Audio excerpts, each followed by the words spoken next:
بسم الله والحمد لله والصلاة والسلام على سيدنا رسول الله عليه أفضل الصلاة والسلام. حبايبي وإخواتي أبطال سنة تالتة إعدادي دفعة 2025، أهلا بيكم. معاكم مستر محروس إمام، معلم أول ألف مادة الدراسات الاجتماعية وماجستير تاريخ. هنشرح معاكم إن شاء الله السنة دي منهج الدراسات من كتاب الامتحان. مبدئيا كده عايز حضرتك تطول بالك معايا واهدى كده، وانت هتشوف بفضل الله سبحانه وتعالى اللي هتلاقيه عندي مش هتلاقيه عند حد تاني. هنحلل كل حاجة بالراحة كده عشان تفهم، عشان لما تيجي تحفظ، لأن الدراسات مش حفظ، الدراسات فهم ثم حفظ. فأنا ما تزهقش مني ولا تقول لي المستر ده رغاي ولا بيتكلم كتير. لازم أحلل لك كل نقطة كويس عشان لما تيجي تحفظها تبقى سهل عليك جدا جدا. فحضرتك جهز الشاي بتاعك، كوباية الشاي ولا النسكافيه بتاعك ولا حتى القهوة ولا الهوت شوكليت ولا اللي انت هتشربيه بقى حضرتك، واقعد كده وانسى الدنيا وركز معايا. أنا جايب اليانسون بتاعي طبعا عشان صوتي طبعا تمام، فهنطول مع بعض شويه، فبالله عليك ما تزهق واهدى معايا شويه كده وهتشوف وهتستفاد باذن الله تعالى. معانا اول درس النهارده بعنوان مصر بين المماليك والعثمانيين. تمام.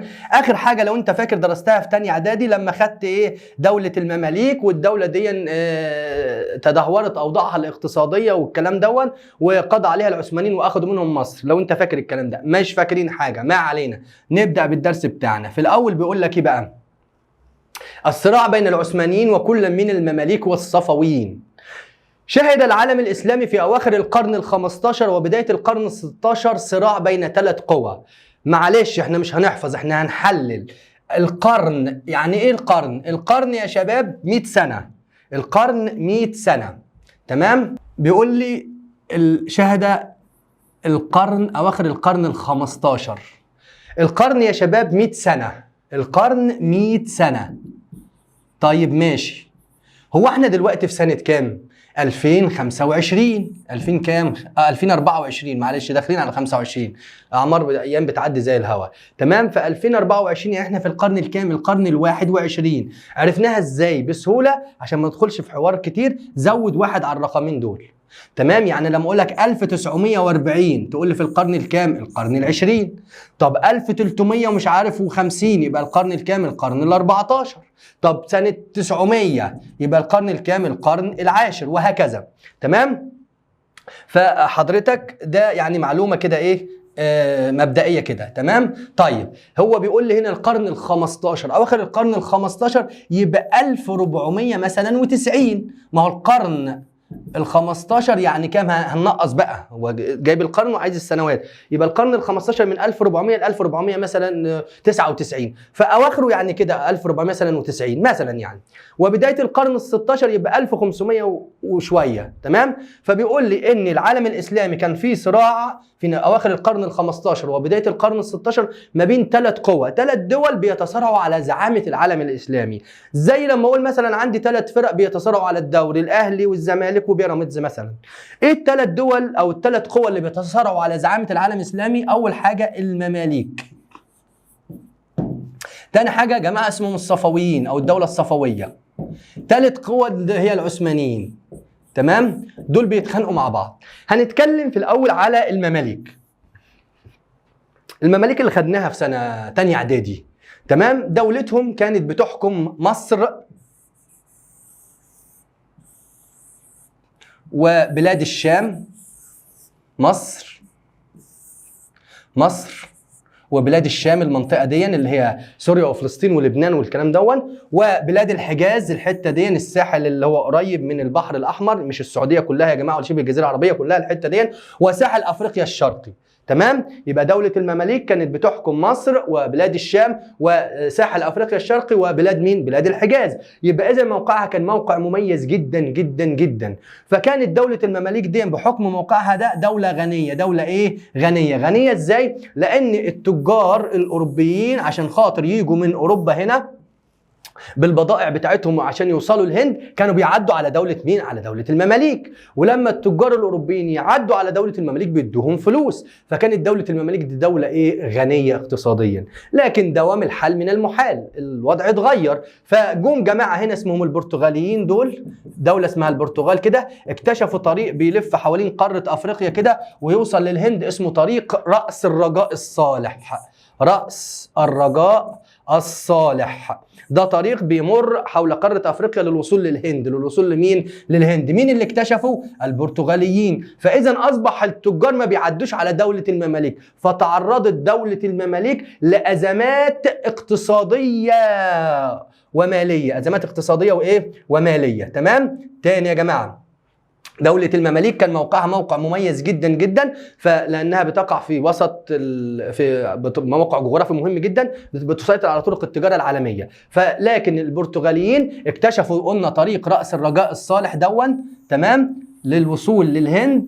تمام. فبدأ التجار ما بيمروش بمين؟ بدولة مين؟ المماليك. فتعرضت دولة المماليك لأزمات اقتصادية ومالية بسبب تحول طرق التجارة أو اكتشاف البرتغاليين لطريق رأس الرجاء الصالح. ما بيجي لك السؤال يقول لك ما العلاقة بين البرتغاليين والتدهور الاقتصادي لدولة مين؟ المماليك. نقول إن البرتغاليين هم اللي اكتشفوا طريق رأس الرجاء الصالح، فده تعرض الدولة لتدهور مين؟ اقتصادي. بس كده؟ قال لك وكمان تحطم الأسطول المملوكي في معركة مهمة جدا، هي معركة ديو البحرية. ديو ايه؟ البحرية. تمام. دي يا جماعة تاني الطالب بيقول لك يا مستر هو انا لما اكتب في سؤال بما تفسر لازم اكتب النقطتين ولازم اكتب كله؟ يا سيدي لو كتبت واحدة صح، يعني لو قلت لي تعرضت لازمات اقتصادية هقول لك، وكتبت لي اكتشاف طريق رأس الرجاء الصالح، ما فيش مشاكل. طب النقطة دي ما احفظهاش؟ لا، تحفظها وتعرفها، لان بتجي لك في اختر، بتجي لك في صح وغلط. تحطم الاسطول المملوكي في معركة ايه؟ اتفقنا؟ تاني حاجة تعرضت برضو لازمات سياسية. يعني دلوقتي بقى عندهم ازمة مالية، المفروض يخلي عندهم دم ويتكاتفوا مع بعض ويعدوا الازمه دي ويفكروا في حلول ليها، لا بداوا يتخانقوا مع بعض. دي بنسميها ازمه سياسيه. ازمه ايه؟ سياسيه، بسبب الصراع المستمر بين المماليك، حروب مستمره بينهم على السلطه، الجدع فيهم اللي عايز يبقى هو الحاكم. فلما انت تبقى حاكم وانا عايز اخد منك الحكم، بعمل عليك ايه؟ ثوره. فقيام الثورات بنسميها بقى الناس يعني المواطنين العاديين بيبقوا عايشين في عصر يسميه عصر فتن، مش عارفين مين الصح ومين الغلط، انا الصح ولا الحاكم ده الصح، فنسميها قيام فتن وثورات. النتيجه هل هيكون في امن وامان في البلد؟ اضطراب الامن. اضطراب مين؟ الامن. كل دي الاسباب اللي خلت دوله المماليك فيها ازمات سياسيه. يبقى ليه تعرضت دوله المماليك لاسباب سياسيه؟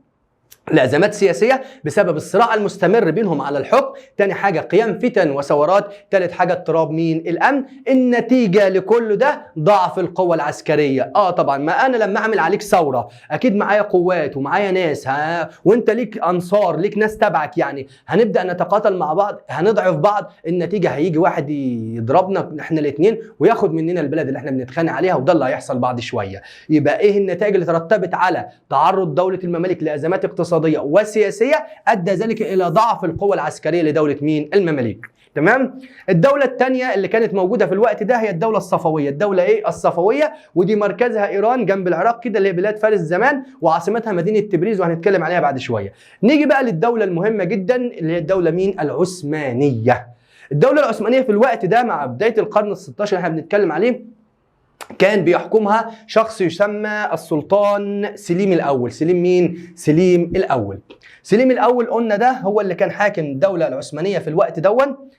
يبقى سليم الأول، سليم الأول هو السلطان العثماني في الزمن اللي احنا بنتكلم عليه. طبعا الدولة العثمانية دولة ليها تاريخ عريق وليها إنجازات محدش يقدر ينكرها. فكان السلاطين اللي قبل سليم الأول، الحكام اللي قبل سليم الأول، كل حاكم يا اولاد لما بيجي بيحكم بلد في التاريخ لازم يعمل انجازات عشان التاريخ يضيف ليه. فكانوا السلاطين العثمانيين بيعملوا على توسيع حدود دولتهم والاستيلاء ونشر الاسلام في مناطق اخرى، خاصه المناطق الاوروبيه. المناطق مين؟ الاوروبيه. ما العثمانيين كانوا في وسط اسيا كده، كانوا كلهم بيتجهوا بفتوحاتهم وتوسعاتهم نحو اوروبا. لكن لما جه سليم الاول تولى على وشه بقى وعلى حظه الحلو بقى، اوروبا دي اللي كان الحكام بتوعه قبل كده بيتوجهوا ليها وياخدوا بلاد منها ويوسعوا حدود دولتهم على حسابها، اصبحت اوروبا متقدمه حضاريا وعسكريا. حضاريا وايه؟ وعسكريا. ده مين دي يا مستر؟ دي قارة دي أوروبا. تمام؟ فسليم الأول قعد يفكر كده، قال لك أنا لو اتجهت بتوسعاتي وبفتوحاتي وبحروبي نحو أوروبا، معلش مش زي الزمن اتغير، دوام الحال من المحال. أوروبا اللي كانت متخلفة في العصور الوسطى بقت متقدمة دلوقتي، فأنا لو رحت لهم بجيش بدل ما أضيف بلاد أنا ممكن أتهزم وأخسر الجيش بتاعي. فحط عقله في راسه كده وقال لك لا، أهدى كده وأشوف لي مكان تاني. فين المكان التاني؟ توجه نحو المشرق العربي. المشرق مين؟ أو بلاد الشرق الشرق عموما، فلقى الدولتين التانيين الدولة الصفوية والدولة مين؟ المماليك. فهيحارب الصفويين في معركة. يبقى تاني، لماذا تجنب سليم الأول الصدام أو التوسع في أوروبا؟ بسبب تقدم أوروبا حضاريا وإيه؟ وعسكريا. لماذا اتجه برضو بتوسعاته نحو الشرق؟ بسبب تقدم أوروبا في ذلك الوقت حضاريا وإيه؟ وعسكريا. فتوجه نحو المشرق أو الشرق، لقى دولتين، الدولة الصفوية والدولة مين؟ المماليك. طبعا الدولة الصفوية حاربهم وانتصر عليهم في معركة تسمى معركة جلديران. معركة ايه؟ معركة جلديران. تمام؟ ده ما بين مين؟ ما بين العثمانيين بقيادة سليم الأول والصفويين. تمام؟ وهزمهم وانتهت الدولة، ودخل عاصمتهم تبريز. دخل عاصمتهم ايه؟ تبريز. وكده انتهت مين؟ علاقة الدولة الصفوية، ومش هتجيلكم في المنهج تاني. تمام؟ بعد كده عندنا الدولة الثانية بقى اللي هيواجهها بقى عمنا سليم الأول، هي دولة المماليك. دولة مين؟ المماليك. نرجع نشوف الكلام ده موجود عند حضرتك في الكتاب ازاي. تمام؟ مع بداية القرن ال16 اتجه السلطان سليم الأول في توسعاته نحو الشرق. نحو ايه؟ الشرق. لماذا اتجه نحو الشرق؟ بسبب فاصطدم بدولتين، الدولة الصفوية قلنا هزمهم ودخل عاصمتهم تبريز بعد معركة جلديران 1514. الدولة المملوكية بقى هنتكلم عليها بالتفصيل بعد شوية، انتصر عليهم وخد منهم بلاد الشام وبلاد مين؟ مصر. السؤال زي ما قلنا، لماذا اتجه سليم الأول أو الدولة العثمانية في توسعاتها نحو الشرق؟ طبعا بسبب تقدم أوروبا حضاريا وإيه؟ وعسكريا. لماذا أدرك سليم الأول خطورة التوسع والصدام مع دول أوروبا؟ بسبب تفوقها حضاريا وعسكريا على مين؟ على العثمانيين. تاني سبب زي ما قلت لكم، طب هو لما لقى ناحيه اوروبا مقفوله في وشه يقعد كده وما يعملش حاجه والتاريخ ما يكتبش عنه حاجه؟ لا، لازم يعمل زي الناس اللي قبليه، زي الحكام اللي قبليه، فلازم يوسع حدود دولته. فلما يتجه نحو المشرق لقى دولتين ضعاف، الدوله الصفويه الدوله المملوكيه، فهياخد الاملاك بتاعتهم. وكمان مش اي املاك، ده هنا هيستولى على منطقه مهمه جدا في العالم، هي مين؟ هي مصر التي تعد قلب العالم مين؟ الاسلامي. تمام؟ يبقى دي اهميه مصر للدوله مين؟ العثمانيه. اتجه استيلاء العثمانيين على مصر. جه سليم الاول بالجيش بتاعه. طبعا سليم الاول هيستولي على اماره كده، هينكش المماليك. يعني انت لما تكون عايز تتخانق مع ولد زميلك ولا تعمل معاه مشكله، مش تهجم عليه ولا تضربه، وتبقى انت اللي غلطان قدام المستر وقدام الاخصائيه والمديره والطلبه والكلام ده كله، بتنكشه وبترمي عليه ورقه مش عارف ايه، الحاجات اللي بتعملوها دي عشان يبدا هو يهجم عليك وانت ايه تبدا بقى تضربه. فهنا سليم الاول بدا ينكش المماليك. ينكشهم ازاي؟ استولى على اماره صغيره على الحدود بينه وبينهم اسمها اماره ذي القادر. قال لك دي تبعي، بس هي ما كانتش تبعه، هي كانت تبع مين؟ كانت تبع الدوله المملوكيه. فاستولى على اماره على الحدود، هي اماره مين؟ اماره ذي القادر. فلما خدها سليم الاول، طبعا المماليك في مصر هنا كان في الوقت ده حاكم اسمه السلطان الغوري، عرف بقى لقى جيش كبير جدا جاي، قال لك لا، ده مش عايز الولايه الصغيره دي بس، ده شكله عايز الاراضي بتاعتنا كلها. فهيخرج له بجيش من مصر وهيقابله في معركه في منطقه في بلاد الشام تسمى معركه مرج دابق. مرج ايه؟ دابق 1516. يبقى مرج دابق ما بين الجيش العثماني بقيادة سليم الأول وجيش المماليك بقيادة مين؟ بقيادة السلطان الغوري. نتيجة المعركة هيتهزم الجيش بتاع المماليك وهيموت السلطان الغوري في المعركة، واللي هيفضلوا من الجيش هيتقهقروا ويرجعوا مصر هنا ويعسكروا هنا في مصر. طبعا سليم الأول هيكمل بعد ما هيستولى على بلاد الشام. يبقى نتيجة معركة مرج دابق هزيمة المماليك وانتصار العثمانيين واستيلاء العثمانيين على بلاد مين؟ بلاد الشام. أصبحت بلاد الشام ولاية عثمانية وتحت الحكم العثماني. هيكمل بقى سليم الأول زحفه لحد عشان يستولى على مصر اللي هي مقر حكم المماليك، وهيقابلهم في معركة تانية في مصر في الصحراء العباسية تسمى معركة مين؟ الريدانية. برضو قائد العثمانيين مين؟ سليم الأول. قائد المماليك بقى قلنا الغوري كان مات في معركة مرج دابق، هيبقى في قائد تاني جديد هو طومان باي. طومان ايه؟ باي. نتيجتها برضه هزيمة المماليك وانتصار العثمانيين ودخول العثمانيين القاهرة، وانتهت دولة المماليك واصبحت مصر ولاية ايه؟ عثمانية. يبقى نقطة مهمة جدا جدا، متى انتهت دولة المماليك؟ بعد استيلاء العثمانيين على مصر في معركة مين؟ الريدانية، او بعد هزيمة المماليك في معركة مين؟ الريدانية. اسباب هزيمة الجيوش المملوكية امام العثمانيين. نشرب معلش بق ينسون واشربوا انتوا كوباية شفطة شاي بقى معايا. ليه المماليك اتهزموا في المعركتين دول؟ بسبب عدم الاستقرار الداخلي. يا جماعة، ما هو مش في أزمات اقتصادية وأزمات سياسية وفتن وثورات، البلد مش مستقرة، فالنتيجة مفيش استقرار خالص، فتبقى الدولة ضعيفة. عدم الاستقرار الداخلي والنزاع أو الصراع المستمر على السلطة. التفوق العسكري للجيش العثماني. العثمانيين كانوا بيستخدموا أسلحة حديثة في الوقت اللي كان المماليك بيستخدموا أسلحة إيه؟ قديمة. يبقى بسبب الصراع بين المماليك أو عدم الاستقرار بتاع الداخلي لدولة المماليك، واستخدام العثمانيين أسلحة متقدمة عن المماليك. نتيجة هزيمة الجيوش المملوكية أمام العثمانيين. النتيجة غير السبب، ركز في السؤال في الامتحان بما تفسر هزيمة المماليك من العثمانيين، تقول لي بسبب عدم الاستقرار الداخلي وبسبب الصراع بينهم على السلطة وتفوق العسكري للعثمانيين وانهم بيستخدموا أسلحة حديثة. ايه النتائج بقى؟ تحولت مصر من دولة مستقلة حرة ما فيش حد بيديها أوامر إلى ولاية عثمانية. ولاية ايه؟ عثمانية. شوفوا النقطة دي بقى، دي معلش يعني مع احترامي في مدرسين كتير مش عارفينها. يقول لك انتقلت خلافة العالم الإسلامي الدينية والسياسية إلى الدولة العثمانية. يعني إيه الكلام ده؟ يعني إيه انتقلت خلافة العالم الإسلامي السياسية والدينية إلى الدولة العثمانية؟ وعشان نشرح الحتة دي هنرجع بالذاكرة شوية بقى لحد سنة 656 هجرية. الكلام ده خدناه السنة اللي فاتت. إيه اللي حصل؟ لما المغول أسقطوا الخلافة العباسية وقتلوا الخليفة المستعصم. اسقطوا الخلافة مين؟ العباسية، وقتلوا الخليفة المستعصم. يعني الخليفة الرسول الله مات. طب وهي ايه الخلافة اصلا يا مستر؟ لو انت فاكر من بداية منهج تاني اعدادي، هي واحد بيتولى قيادة المسلمين أو إدارة شؤون المسلمين نيابة عن الرسول صلى الله عليه وسلم. تمام؟ يعني الرسول لما انتقل إلى جوار ربه في 11 هجرية كان هو قائد المسلمين في الأمور السياسية والعسكرية والدينية وكل حاجة. الرسول انتقل لجوار ربه فجاء اختاروا سيدنا أبو بكر، فخدنا عصر الخلفاء الراشدين وعصر الدولة الأموية وعصر الدولة العباسية لحد سنة 656. تمام؟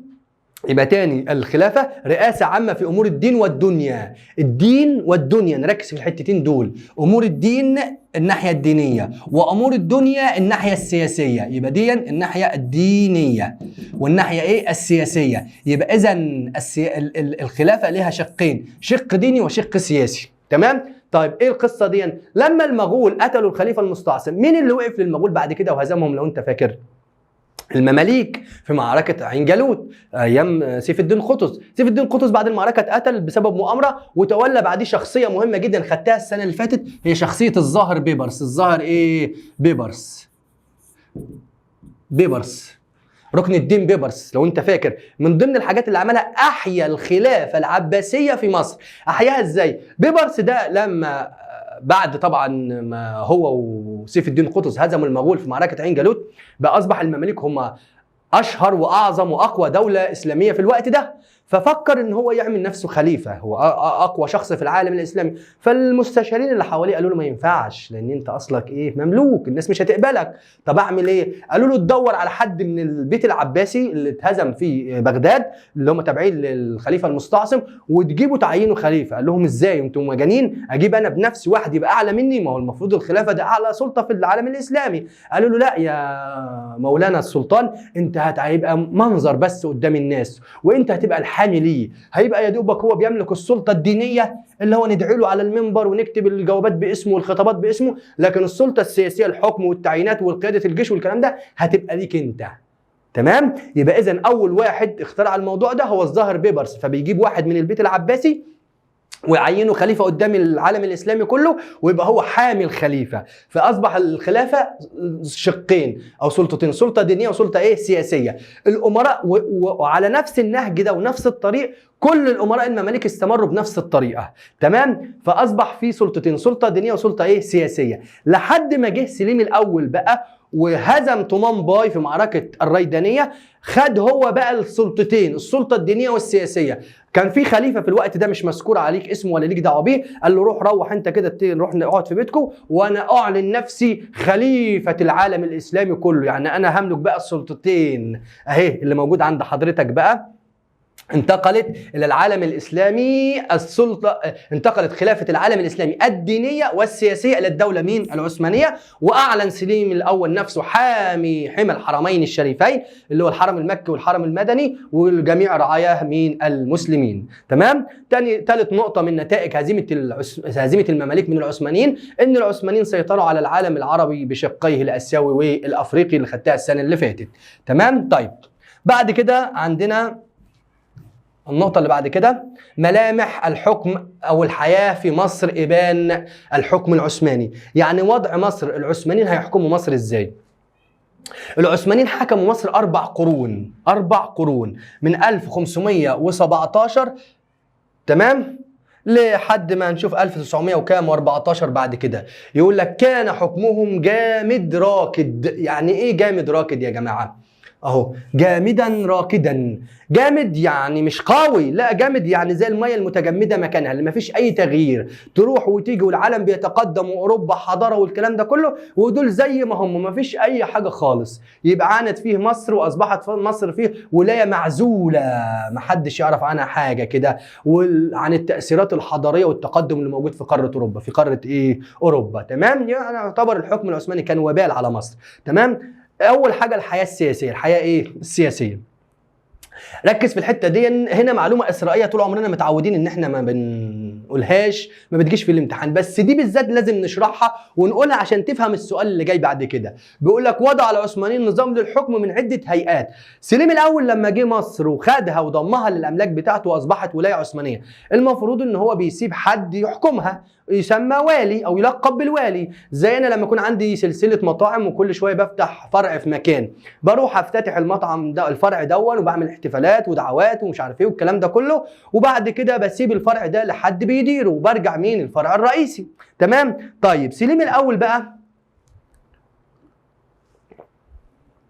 سليم الاول قال لك لا، انا لو سبت السلطه كلها والتحكم كله في ايد شخص واحد اللي هو الوالي دون، ممكن يستقل بالولايه ياخدها وما رضاش يسمع كلامي وما رضاش يبعت لي الضرايب والكلام ده كله ويعمل حلقه انقلابيه عليا. فقال لك انا هوزع الحكم بين 4 هيئات. 4 ايه؟ هيئات او ادارات. الهيئه الاولى الوالي او الباشا، نشرحه بقى. نائب السلطان في حكم مصر ومهمته ارسال الضرائب للسلطان وقياده الجند. تمام. تاني حاجه الديوان، ديوان القاهره، يعني بيتكون طبعا من كبار ضباط الحاميه العثمانيه والموظفين والعلماء والاعيان اللي هم الاغنياء، ومهمته مراقبه الوالي. يعني الديوان بيراقب الوالي. وكان في منهج قبل كده يقول لك ان الوالي ما يقدرش ياخد قرار الا بموافقه الديوان، يعني موزع السلطات، دول عاملين زي القط والفار لبعضهم كده. الحاميه العثمانيه اللي هي القوات اللي بتحمي الولايه، فرق عسكريه. يعني سليم الاول لما جه مصر بالجيش وهزم المماليك وخد منهم مصر، مش هيرجع بالجيش كله، هيسيب بعض القوات او بعض العساكر والقوات عشان تحمي ايه الولايه دي والدفاع عنها. اداره الاقاليم، ودي حاجه غريبه شويه، يقول لك اسندت الى امراء المماليك. مماليك ازاي؟ مش المماليك دول اعداء ليهم؟ مش هم اللي كانوا حاكمين مصر والعثمانيين خدوها منهم؟ حصل، بس دي السياسه يا اولاد، مصلحتك بقى. العثمانيين قال لك مصلحتنا ان احنا نستعين بالمماليك، والمماليك وافقوا، قال لك اهو احسن من بلاش. ازاي؟ يقول لك لماذا استعان العثمانيين بالمماليك في اداره الاقاليم المناطق البعيده زي الصعيد والكلام ده كله، لحفظ التوازن بين الوالي ورؤساء الحاميه. يبقى المماليك من ناحيه والوالي من ناحيه ورؤساء الحاميه من ناحيه. هو ده الفكر اللي جه لسليم الاول، ان هو يعمل رمانه ميزان كده ويتحكم في كل ده. بس طبعا الموضوع صعب جدا جدا، وده اللي هيجي عند حضرتك السؤال المهم جدا بقى. حمل نظام الحكم العثماني في ثناياه في داخله عوامل ضعفه. هو الظاهر لما وزع السلطات ما بين 4 سلطات او 4 هيئات، بيحفظ الولايه، تفضل الولايه تابعه ليه. لكن للاسف ده كان ليه نتيجه عكسيه، نتيجه خاطئه. تمام. ليه يا مستر؟ بسبب قصر مدة حكم الوالي. يعني هو ما خلاش الديوان بيراقب الوالي بس، وما خلاش الوالي حر بيتمتع بكل السلطات وياخد القرارات من وجهة نظر هنقول لصالح الولاية، لا ده كمان خلاه اخره سنة ل3 سنوات. مهما تكون انت والي كويس ما تقعدش كتير. ليه؟ وجهة نظر سليم الاول قال لك عشان ما يحصلش ايه بقى، علاقات كويسة بينه وبين اهل الولاية والجيش والحامية، ويظبط الدنيا ويعمل انقلاب عليا. يبقى كانت وجهة نظره ان الوالي ما يقعدش اكتر من 3 سنوات. طب انا لما اجي احكم ولايه وعارف نفسي هسيب الولايه دي بعد سنه او 2 أو 3 بالكتير، هل هعمل فيها اي اصلاحات؟ هل ههتم باي ان انا انهض بالولايه دي؟ وانا مالي؟ ده اللي بيتاجر شقه دلوقتي يا جماعه، ما دام كده كده متاجرها وهيسيبها بعد سنه ولا بتاع، خلاص بيسيبها زي ما هي. تمام.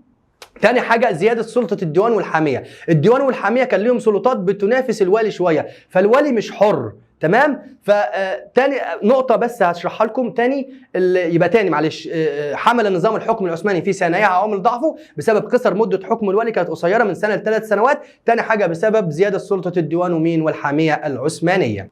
يبقى نظام الحكم اللي عمله سليم الأول كان للأسف ليه نتيجة عكسية، أدى إلى ضعف مين؟ الدولة، وضعف الولاية اللي هي مصر. تمام. قلنا بسبب قصر مدة حكم الوالي وزيادة سلطة الديوان والحامية مع الوالي، فالوالي ما كانش حر في اتخاذ القرارات، يقول يمين يقولوا له شمال، ما علينا.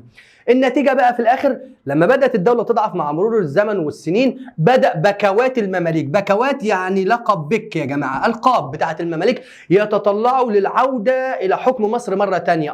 دي مصر كانت بتاعتنا والعثمانيين أخدوها مننا، طب ما هم العثمانيين اللي استعانوا بيهم، ما دي كانت غلطة من ضمن الغلطات بتاعتهم. تمام. فبدأوا يتطلعوا، يعني يبقى عندهم امل وهدف ان هم يعودوا للانفراد بحكم مين؟ بحكم مصر، زي ما حصل مع شخصيه من اشهر شخصيات المماليك في الوقت ده، هو شخصيه علي بك الكبير. وركز معايا عشان الاسماء اللي جايه دي. علي بك الكبير دايما السؤال ده بيجي لك، من هو؟ استقل بحكم مصر واصبح الحاكم الفعلي. اول ما تلاقي كلمه الحاكم الفعلي لها سنه 1768، هتقول لي التواريخ مش هحفظها، اول ما تلاقي كلمه الحاكم الفعلي على طول علي بك مين؟ الكبير. استقل بمصر، يعني استقل، طرد الوالي وعمل جيش وقال ما حدش ليه كلمه عليا، وانا هاخد الضرائب بتاعت البلد دي، والبلد دي بتاعتنا من زمان. تمام. بس كده، ده تحالف تصادق مع شخص تاني كان عامل ثوره على السلطان العثماني اسمه الشيخ ظاهر العمر، حاكم جنوب الشام. تمام. يبقى من هو تحالف معه؟ علي بك الكبير، وكان حاكم لجنوب الشام الشيخ ظاهر العمر. ده مش كده وبس، علي بك الكبير اخضع الحجاز لنفوذه، خلى الحجاز تبعه. وما ادراك ما الحجاز؟ انت عارف يعني ايه الحجاز؟ يعني مكه والمدينه، اللي هي طبعا اللي بيتفشخر بها السلطان العثماني ويقول لك ايه؟ انا حامي المسلمين. البلاد الحجاز دي بقت تحت حكم مين؟ علي بك الكبير. تمام. بس كده؟ يا نهار ازرق، ده لسه في تاني. يبقى استقل بحكم مصر وتحالف مع ظاهر العمر الراجل السائر على العثمانيين، واخضع الحجاز لنفوذه. وراح عمل ايه بقى؟ ارسل النائب بتاعه. علي بك الكبير كان ليه نائب اسمه محمد بك ابو الدهب، بعته لغزو الشام، لغزو ايه؟ الشام. وقدر يدخل مدينه من اهم مدن بلاد الشام، هي مدينه مين؟ دمشق. طبعا السؤال اللي بيطرح نفسه دلوقتي، طب والسلطان العثماني فين من ده كله؟ لما استقلال علي بك الكبير بمصر وخد الحجاز وتحالف مع واحد تاني ظاهر العمر والكلام ده، السلطان العثماني كان عنده مشاكل ومشاغل كتيره جدا جدا، فقال لك لو بعت جيش ممكن علي بك الكبير يهزمه. فلجأ السلطان العثماني للقضاء على المشكله دي والتغلب على هذه المشكله الى السياسه والمكر. فعمل ايه؟ عمل فتنه، عمل وقيعه ما بين علي بك الكبير والنائب بتاعه اللي هو محمد بك مين؟ ابو الدهب. قال له يا عم محمد بك ابو الدهب، علي بك الكبير هيقتلك بعد كده، لان انت بدات سلطتك بقى ونفوذك عند الجيش يزيد عليه، وانت بدات تمثل له خطر، فهو هيتخلص منك. طب ايه رايك؟ انا لو انت بقيت معايا ضد علي بك الكبير هخليك انت مكانه حاكم على مصر. وبالفعل انحاز محمد بك ابو الدهب لمين؟ للسلطان العثماني، ووقف معاه او انحاز معاه ضد علي بك الكبير. وكانت النتيجه فشل حركه علي بك الكبير، وعادت مصر ولايه عثمانيه تحت حكم شيخ البلد محمد بك مين؟ ابو الدهب. نيجي بعد كده للحياة الاقتصادية في العصر العثماني. اقتصاد يا جماعة، زراعة، صناعة، تجارة. تدهورت الأوضاع الاقتصادية في مصر خلال العصر العثماني. الزراعة، أول ما سليم الأول في البداية دخل مصر، الدولة العثمانية عملوا نظام كده في الزراعة اسمه نظام الانتفاع أو حق الانتفاع. إيه حق الانتفاع ده يا مستر؟ بيقول لك يبقى تاني، مع دخول العثمانيين مصر طبقوا نظام يسمى نظام حق الانتفاع. حق ايه؟ الانتفاع. يعني ايه حق الانتفاع؟ هذا النظام بيقول ان الارض ملك للسلطان العثماني اللي هو الدولة يعني. ما هو في الزمن ده لما السلطان او حد ياخد بلد بيحكم البلد باللي عليها باراضيها بناسها بكلها، بقوا ملكه. يبقى ان الارض الزراعيه ملك للسلطان العثماني. طب السلطان العثماني هيزرع الارض بنفسه ولا الجنود بتوعه اللي جايين معاه يزرعوا؟ لا، خلوا الفلاحين يزرعوا زي ما انتوا يا فلاحين يا مصريين، بس هتدفعوا جزء ضرائب للدوله. يبقى حق الانتفاع بينص على ان الارض ملك للسلطان العثماني، ويقوم الفلاح بزراعتها وليس له الحق في التصرف فيها. ما تقدرش تتصرف فيها لا بالبيع ولا بالايجار ولا اي حاجه.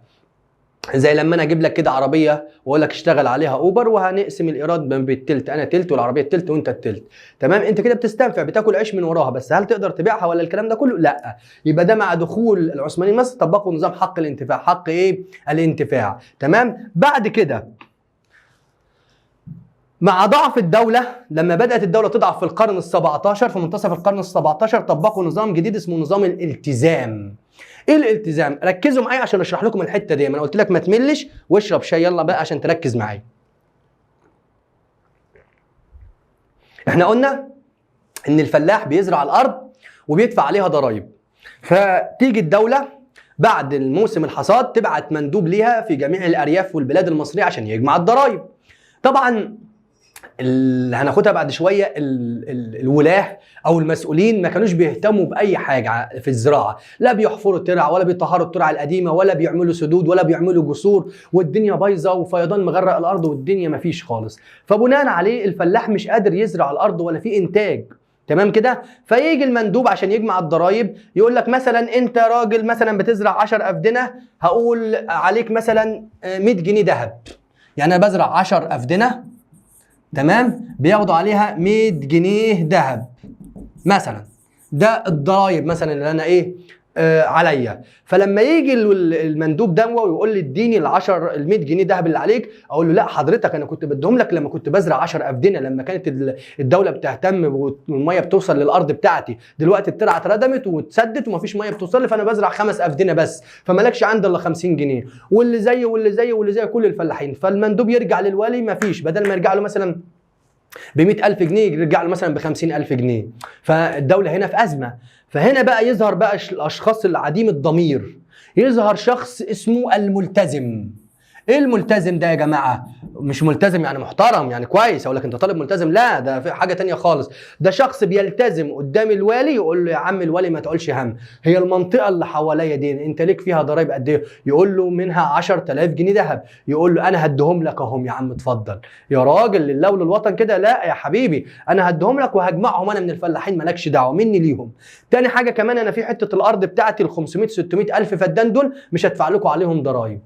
ده اتفاق ما بين الملتزم ده شخص كده غني في المنطقه دي، في كل منطقه بيعمل اتفاق مع الوالي، والوالي ماشي زي الفل موافق، ويرجع الملتزم ده ال 10,000 جنيه ذهب دول يجمعهم من الفلاحين اضعاف مضاعفه، بالسلطه بالبلطجه بالقسوه بالارهاب. طبعا ما فيش، لا الدوله مش هتحميهم، ما انت قلت كنت ببعت لكم المندوب ما بتدفعوش، تمام؟ فهنا ده اسمه نظام الالتزام. نظام مين؟ نظام الالتزام. متى تم تطبيق هذا النظام؟ تقول لي ما في القرن ال17. القرن مين؟ القرن ال17، في منتصف القرن ال17 مع ضعف الدولة. مع ضعف ايه؟ الدولة. اول ما تلاقي كلمة مع ضعف الدولة العثمانية تقول لي نظام مين؟ الالتزام. لكن في البداية مع دخول العثمانيين حق الانتفاع. حق ايه؟ الانتفاع، تمام؟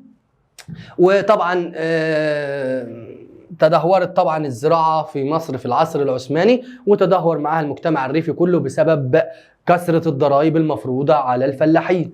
كل والي يجي يفرض ضرائب، انا ماليش دعوه، انا كلها سنه واتنين وماشي، مش ههتم ولا هعمل ترع. ما هو في مشروعات بتقعد سنين وبتؤتي ثمارها ومجهود يعني نتيجتها الكويسه بعد سنين. انا عارف ان الولايه دي هسيبها بعد سنه او اتنين وانا مالي، اهم حاجه اجمع الضرائب واخد فلوس بقى وماليش دعوه.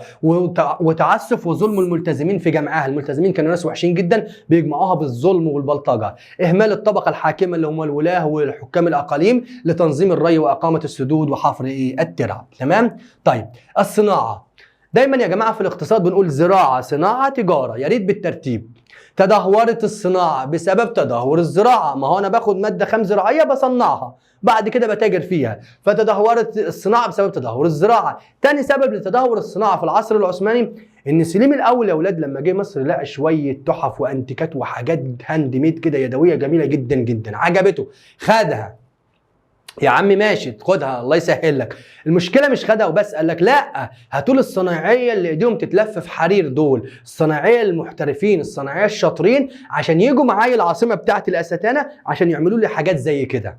تمام. يبقى قام سليم الاول بترحيل او ارسال امهر الحرفيين والصناع الى الاستانه العاصمه. بتجي لك في سؤال مين هي عاصمه الدوله العثمانيه، هي جايه في وسط الكلام.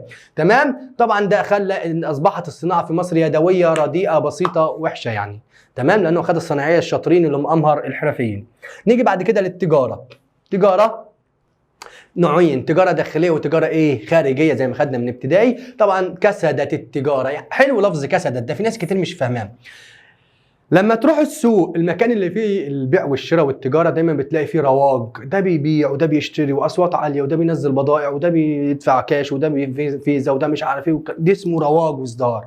لكن الكاسات تروح تلاقي السوق نايم، كل واحد جايب شويه، الراجل الفلاح جايب شويه حاجات زراعيه ما لهمش لازمه، والراجل اللي بيبيع حاجات صناعيه. ما هي التجاره ايه يا شباب؟ تجاره بيع وشراء، يا في حاجات زراعيه في حاجات ايه صناعيه، والزراعه متدهوره والصناعه ايه متدهوره. يبقى اذا الصناعه ايه متدهوره. يبقى كسدت التجاره التجاره الداخليه بسبب تدهور الزراعه والصناعه. افتقاد الامن، الامن مهم جدا، ربنا ما يحرمنا من الامن يا جماعه، نعمه كبيره جدا جدا جدا، وخصوصا للتجار. التاجر ده بيطلع بالبضائع بتاعته بالقافله او بالعربيات، حتى دلوقتي لو ما فيش امن هتتسرق منه، سواء هو رايح بالبضائع او هو راجع بالفلوس. ففي الوقت ده في مشاكل، فخلاص ما فيش تجاره، انا مش هخرج بالتجاره بتاعتي. تاني حاجه اهمال الطرق البريه، الطريق اللي بيمشي عليه القوافل دي الحكومه او المسؤولين ما كانوش بيمهدوه ولا بيسووه ولا بيعملوا فيه استراحات والكلام ده كله. فكده التاجر لما بيخرج بالبضائع بتاعته كانه في عمليه انتحاريه بنسبه كبيره جدا، ممكن ما يرجعش بالفلوس بتاعته ولا هيكسب حاجه. تمام. والتعرض لغارات بدو الصحراء، البدو اللي من الصحراء يعرفوا ان الطريق ده بتعدي فيه قافله تجاريه، يهجموا على القافله وياخدوا البضائع ويجروا في الصحراء. يبقى اذا هنا توقفت التجاره مين او كسدت التجاره الداخليه بسبب تدهور الزراعه والصناعه، افتقاد الامن، اهمال الطرق البريه، والتعرض لغارات بدو ايه الصحراء. نيجي بقى للتجاره الخارجيه، دي اصلا متدهوره من ايام المماليك بسبب تحول طريق التجاره بين الشرق والغرب الى طريق راس الرجاء مين الصالح، وده اوجه التشابه ما بين تدهور التجاره في العصر المملوكي والعصر مين العثماني. منح الدوله العثمانيه الامتيازات الاجنبيه للدول الاوروبيه. ايه الحته دي؟ الدوله العثمانيه بدات تضعف والدول الاوروبيه بدات متقدمه، سهم التقدم الحضاري بتاعها ما وقفش من ايام سليم الاول. تمام. فبدا الجماعه الاوروبيين التجار يروحوا للسلطان العثماني يدوا له شويه هدايا وبتاع الكلام ده كله، ويقولوا له ادينا شويه امتيازات للتجاره في مصر. يعني ايه امتيازات؟ اميزك يعني خليك احسن من زمايلك. يعني يديهم مثلا ان هم يجوا يتاجروا من غير ما يدفعوا ضرائب، يجوا مثلا يتاجروا مثلا بايجار بسيط وحمايه والكلام ده كله. فالجماعه الاوروبيين اولا عندهم الات حديثه وبينتجوا منتجات كويسه جدا جدا، وكمان عندهم امتيازات. فلما يجوا عندنا مصر هنا يجي يبيع البضاعه بتاعته باسعار ارخص من مين؟ من الاسعار بتاعت المنتجات المصريه. فاذا هنا التجاره في مصر هتقف ولا مش هتقف؟ هتقف. الناس هتروح تشتري مين؟ المنتجات بتاعت مين؟ الاوروبيين. يبقى ده خد ده كان يعني ده دور، يقول لك ايه؟ وضح دور الدوله العثمانيه في تدهور التجاره الخارجيه في مصر، انها منحت الامتيازات لمين؟ للدول الاجنبيه والدول مين؟ الاوروبيه. نيجي بعد كده للحياه مين؟ الاجتماعيه. اتقسم المجتمع كالعاده زي كل العصور الى فئتين، فئه الحكام وفئه مين؟ المحكومين. طبعا الحكام اللي هم الاتراك العثمانيين ومعاهم المماليك، ودول طبعا بيتولوا الوظائف الكبرى في الحكم والاداره والجيش والحاجات دي كلها. فئه المحكومين اللي هم المصريين، ودول كانوا فئتين، فئه في النص وفئه دنيا في الحضيض في ادنى الهرم خالص. الطبقه الوسطى طبقه محدوده قليله، دي تكونت من المشايخ وعلماء الازهر ورجال الدين وكبار التجار. المشايخ وعلماء الازهر ورجال الدين وكبار مين؟ التجار. طبقه الدنيا الاكثريه، طبعا اكثريه الشعب المصري، الفلاحين الغلابه وصغار الحرفيين اليدويين وعامه الناس، ودول طبعا للاسف زي كل زمن وكل عصر بيعانوا من الفقر والظلم وانتشار الامراض والاوبئه. تمام؟ طيب بعد كده نيجي للحياه الفكريه والثقافيه. الفكر والمخ. اتسمت الحياه الثقافيه والفكريه في مصر في العصر العثماني بالجمود والتخلف. وكلمة تخلف مش شتيمة، يعني التأخر. أوروبا بتتقدم حضاريا وإحنا زي ما إحنا، تمام؟ بسبب العزله اللي فرضها العثمانيين على مصر. عزلوا مصر زي واحد كده يكون عنده ابن كده خلفه بعد فتره وخايف عليه فيعزله عن المجتمع، ما يخلوش لا ينزل ولا يشتري ولا يعمل. لا، انت كده مش بتحميه، انت كده ده خوف زياده، ده خوف مرضي. فالعثمانيين كانوا مفكرين ان هم لا، ما نحتكش بالاوروبيين ومالناش دعوه بيهم والكلام ده كله. فالنتيجه ايه؟ تدهور الحياه الثقافيه وايه؟ والفكريه.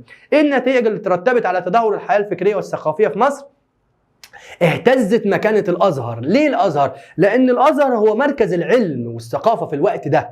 فكان خريج الأزهر، احنا دلوقتي عندنا خريج الأزهر على مستوى العالم بيتضرب له تعظيم سلام، وزي ما بنشوف شيخ الأزهر بسم الله ما شاء الله لما يروح أي زيارة يعني مدى الحفاوة والترحيب بيه، وخريجين الأزهر بيتعلموا الإسلام الوسطي واللغة العربية الصحيحة. تمام؟ لكن في الوقت ده كان الاهتمام فيه بالعلوم الشرعية فقط. ايه العلوم الشرعية؟ اللي هو حفظ القرآن والفقه والتفسير والحديث، ده ماشي، علوم كويسة وعلينا على راسنا محتاجينها، بس زي ما محتاجين العلوم الشرعية محتاجين برضو العلوم الطبيعية، العلوم العقلية زي الرياضيات والطب والطبيعة، الطب والفلك والهندسة. هما الاثنين هما بقى في الأزهر في الوقت ده يحفظوا بس ما ينفذوش، رغم هما لو حفظوا القرآن صح، القرآن كل الآيات أفلا يتدبرون أفلا يعقلون إن في ذلك لآيات لأولي الألباب، لكن هما كانوا حافظين مش فاهمين. تمام؟ يبقى لماذا اهتزت مكانة الأزهر العلمية في العصر العثماني؟ بسبب تركيز التعليم أو اهتمام التعليم فيه على العلوم الشرعية وإهمال العلوم العقلية والطبيعية والرياضيات. برضو تدهورت الحياة الأدبية، مفيش أدب ولا شعر ولا نثر ولا أي فكر ولا أي حاجة، خلاص المخ ما تقفل خالص. النتيجة طبعا انتشار الجهل والدجل والشعوذة والخرافات. أيوة، على طول ما دام مفيش مخ بيشتغل اللي هو الزار بقى والكلام الفاضي والشعوذة دي كلها. تمام؟ ده الحياة مين؟